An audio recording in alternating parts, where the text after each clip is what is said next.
Hello, besties. My name is Esther. You're welcome to Young Christian and Married.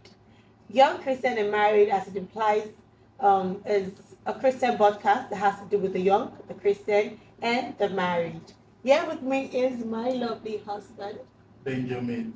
It's a very good pleasure to be here today. Welcome, guys. and we have a special topic for every one of you. Tell them, tell them, tell them. Okay, today we're talking about emotional infidelity. Emotional infidelity.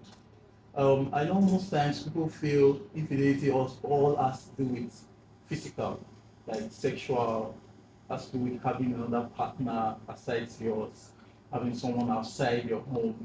But there is also emotional infidelity, and that is having relationships that break the boundaries of friendships, that becomes intimate, that does not have that are not limited. Mm-hmm. They're not limited even when you have a partner. Mm-hmm. So it's having a relationship whereby there is no secrecy when there is supposed to be secrecy. Having someone aside the partner, a third party that you are 100% open to about everything that happens around your life. And most emotional infidelity leads to sexual infidelity. So that's so about emotional infidelity. You know, this reminds me of a story. We had this youth pastor who is open-minded. He wants to know why you're sad, why you're crying. You need money, you need attention, you need affection. His mind is born to the love of Christ. You understand? But you know, young people, they become so relaxed, they become so entitled that they feel like they can tell the pastor anything and everything. And so one time she called the pastor and said, "Oh, I'm having menstrual cramp. I couldn't sleep well. I have this. I have that. Those things are not things you tell a married man or your pastor." And sadly, the phone was on speaker and the wife heard. That day, there was a bath and a goes and, you know, a little bit of everything. Everyone was angry, like, what's going on? Yeah. You know, even at the point whereby the woman might even think it's something going on with my husband and this lady. Yeah. And most times, this third party gets to know every single details of what goes on. That's it. That's the whole concept of emotional infidelity. There is no secrecy. They get so comfortable that everything that happens in their home gets outside to this third party. That is it about emotional infidelity. Your wife offends you, you take it and you tell the third party. Your husband offends you, you do the same. Your wife is pregnant, the third party knows about it. Your wife is on a period, the third party knows about it. Your wife denies you sex, the third party knows about it. Your husband does not care about your feelings or you offended you, third party knows about it. You become so relaxed that there is no secrets when it comes to that person. And then most of the time we don't know the intentions of people. We don't know. We have friends, but we don't know what their intentions are. We become too comfortable and we don't know what's in the mind of the person. That is the problem when it comes to emotional infidelity. Because the comfort affects the marriage or the relationship. You start reacting based on advice or based on the discussion you had with the third party in your home. There is no proper communication anymore. You don't want to spend time with your spouse anymore. You prefer spending more time with this person than your spouse. Yes, there is no physical activity now, but then it has already created a bridge or a gap in the relationship with your partner. That is what emotional infidelity does. You no longer notice when your partner is down. You no longer notice your partner's emotional needs. This is what happens because everything that happens around you, you are more comfortable to discuss with this third party than your partner. And before you know it, you start having some emotional connections that are not necessary. And then one thing leads to another, and we'll start talking about sexual infidelity. And you know one thing, you know, the third party would always make it look as if they have the best advice. Yeah. They are the best set of people to help out. Things are better when you experience them. Do you understand? Yeah. It's easy for me to advise someone else and say, you know what, oh, she tells me, and my husband is so not soft spoken, he talks to me anyhow. It's easy for me to say, you know what, when your husband is talking to you, don't talk, keep quiet, don't do this. It's very easy. Or it's very easy for me to tell the man that, oh, your wife is not supposed to talk when you're talking to her. Your wife's supposed to be shut. She's not submissive. Yeah. Because I'm the third party. I'm not the one experiencing this. But the moment that I'm the one married, there might be a limit whereby I can be quiet. And then I'm like, what is it? I'll be quiet since you wouldn't rest and all of that. So I feel like couples should understand that they both are into this together. They both should sort themselves together. They both should have the conversation. They both should have a boundary of what people need to know about what's going on in their life. There are times whereby it reminds me of a story where a pastor said the father and the mother had a fight. And the moment the neighbor knocked the door, pew, the mother's mouth was seized. And the neighbor said, oh, I heard some voices, I heard some people quarreling. And said, no, it wasn't here. It wasn't in this house. Nobody cried in this house. At the moment the neighbor left, they continued their quarrel. That's proper communication and understanding. Every relationship, every marriage has misunderstanding. But the way we deal with them within ourselves and not involving third party, it's something that has to do with a certain level of maturity and we knowing that we are one. So that's a very good example. Some people take that now, they hear the knock on the door and they increase the volume of the quarrel so that everybody will know that this person, my partner offended me, I have issues with my partner. And before you know it, you start getting advice, have people interfering in your relationship and causing problems where they are not supposed to be problems. So it can be prevented in many ways. Communication. Communication can never be overemphasized when it comes to relationships and marriages. Communication is paramount. And effective communication. The way you communicate is also very important. There's communication that has to do with nagging. It's a type of communication, but it's not effective. It blows up the problem. But communicating effectively with respect and with clear languages and perspective of the situation will help to solve problems. Notice your partner. Notice your partner. Sometimes this emotional infidelity starts from a situation whereby partners are not noticed. Their emotional state or their emotional well-being is not important to their significant other. That's where this thing starts from. I'm moody, I had a bad day at work. I'm back home, I'm moody, I'm thinking about the pain I felt today at work. And my wife comes in and she doesn't notice it. Yes. She just tells me, good evening, back. She goes to the kitchen. Or she tells you,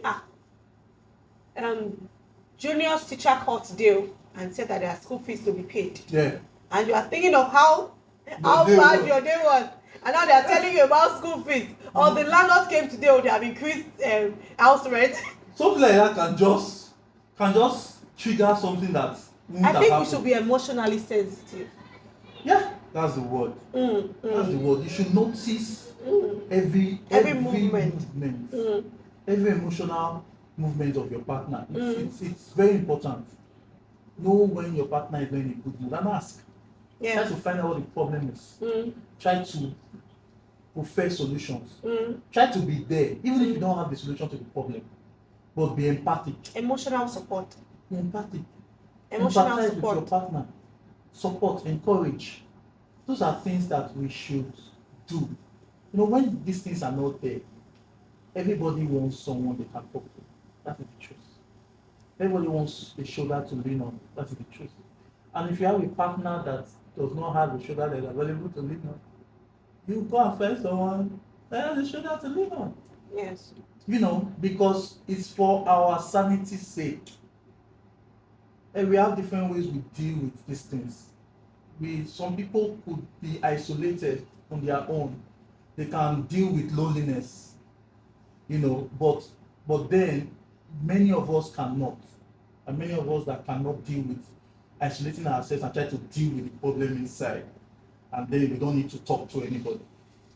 But then, even dealing with it inside has its own negative effect. So we cannot overemphasize the place of communication. I'm down. My wife does not notice. Honey, why? I'm down and you didn't notice. We're talking about children's school fees. Can't you notice that I'm not feeling good? Did you notice my countenance when you came in? Yeah. Talk about it. Talk about it. You are in pains. And your husband is just getting dressed for work. You are cringing on the bed and he's getting dressed for work and he tells you he's going. He doesn't even notice. And you're making some sounds where the pain is obvious. And then he's just trying to hold you down for work and no quick. What's up? What's wrong with you? How are you doing? Are you okay? Those things are not there. And then you start feeling like you are on your own. And you need some sort of support. Before you know it, we are talking to a friend and we are talking to a colleague. And then we start having these problems. That's about And I think that couples should have a lot of things in common. Or try. Sometimes your husband may be a football lover, and you are not. Just try and watch the match. Just try and make a comment, don't laugh. Just try and make a comment. Just try and be available. Try and have a conversation. It could be that we're talking about emotional infidelity. Let's give a scenario of a man who loves to watch football and a woman who doesn't love to watch football. And the man is watching all this football and the wife just say, let me cook, I've made dinner, I'll eat. Oh yeah, let me go and put the kids to sleep. And she sleeps on. And then there's this female colleague. He gets to work and she's like, you watch my match? You see the match, see Rolando, you see this one, you see Messi, you see. And she's just giving him all the buzz and all the goals and all the stories. And the boy's like, you watch football too. It has started. Yes, sir. It has started. The conversation has started. The friendship has started. The emotions have started. So whether Chelsea loses the match or Chelsea's win, there'll always be somebody at work for the man to talk to. And it goes on and on. Then you can hear, oh, let's have a lunch date and talk about it. Let's have a dinner date. Oh, you're going my way. Let's talk about football. Let's talk about, and then they are building it. They are building it. And then one day the lady can just say, your wife's supposed to sit by your side and watch football now. That's where it comes. It has started. When that question comes. This thing called marriage is a lifetime serious commitment. You think you are doing so much at a point you realize that I've also not done some things. So when it has to do with emotional infidelity, we have to set boundaries. Very important. The man or the woman needs to know that this lady I know I like football. I know I like talking to somebody that likes football. But this football thing we are talking, it is going too far. I would rather go and be telling my wife whether she's ready to listen or not about the football at home than for me to get so involved about this football and get messy.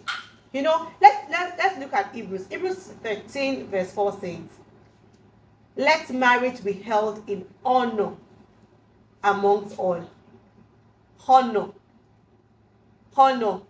When you honor your partner, you would not go ahead and talk about every single thing that your partner does wrong to a colleague, to a friend. You would not go around discussing things that should not be discussed. So I think honor, boundary, those are some of the things that can save us from emotional infidelity. Yeah. Respecting your partner, Mm-hmm. understanding that this person is an extension of you. This person is an extension of you. It's very important that we respect that and we notice and we keep to that because it helps us communicate better. It's a matter of whatever you do to your spouse, you do to yourself. If you have that understanding, it's easier not to be out and out emotionally.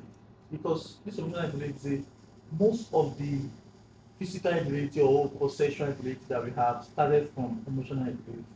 Most of it started from emotional infidelity. And the truth of the matter is that it comes with the fact that we don't recognize enough the importance of our spouse to us. Recognizing that our spouse are extensions of us. We are one. We took vows, we decided to be together, we decided to become one. Which means what affects me should affect you. When I'm down, you should notice. Yeah. And you should come down to where I am and be able to encourage me and motivate me to come up to where you are. So it's very important that we are available emotionally for our spouses. In order for us not to fall into this emotional infidelity, we have to be emotionally available. So emotional availability, we eliminate emotional infidelity. So we have to be emotionally available for our partner in all senses, in all ramifications. It's important. Know how your partner's day at work is. Many husbands, I know many of my colleagues that they don't even know their partner's offices. They might know where the building is, they don't know the department, they don't know what the partner is doing. They are not there. So when there are discussions from the office, they cannot relate. Some partners cannot sit down to hear stories from partners they are at work. Some husbands cannot sit down to hear stories of wives they are at work. Communication, part of communication is listening. Someone is talking to you, you are listening. That's effective communication. Ability to pass the message, and the person you are passing the message to is understanding you. So please, what I want to say today is emotional availability cannot be overemphasized. We need to be available emotionally. If we are intentional about it, if we are intentional about being available emotionally, it will reduce these issues of emotional infidelity that we have. Okay. And thereby also reducing sexual infidelity. It's very important. From my end, I feel like we need emotional support. Everyone needs emotional support. You know, you got married to your partner, you guys are two, and then the wife gets pregnant, and now she's not who she used to be. Hormones are telling, you know, things she would not say on the normal. She's angry, you know, she's overly expressive. And then you're like, she has changed, and then you just, you know, work out, you don't do what you used to. You need to be emotionally sensitive. You need to give emotional support. You need to understand that, you know what, maybe it's what this person is going through.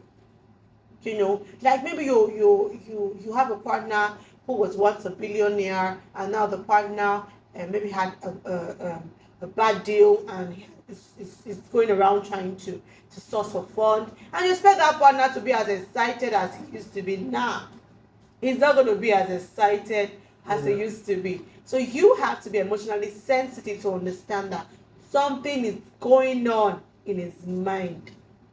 Have a conversation, hold hands, speak heart to heart, talk about it, laugh about it, joke about it, leave. You know, the marriage thing is not like a sentence, but some people just feel like this ring thing is a sentence. When you enjoy your marriage, you enjoy your life, you talk about things, you talk with your partner. You won't even know when you're doing your 10th year anniversary. You just live your life, you just express yourself. So for me, I feel some of the ways we can curb emotional infidelity is being emotionally sensitive. I want you all to drop your comments on the comment section. Tell us, Tell us how you feel we can curb emotional infidelity. Yeah. Yeah.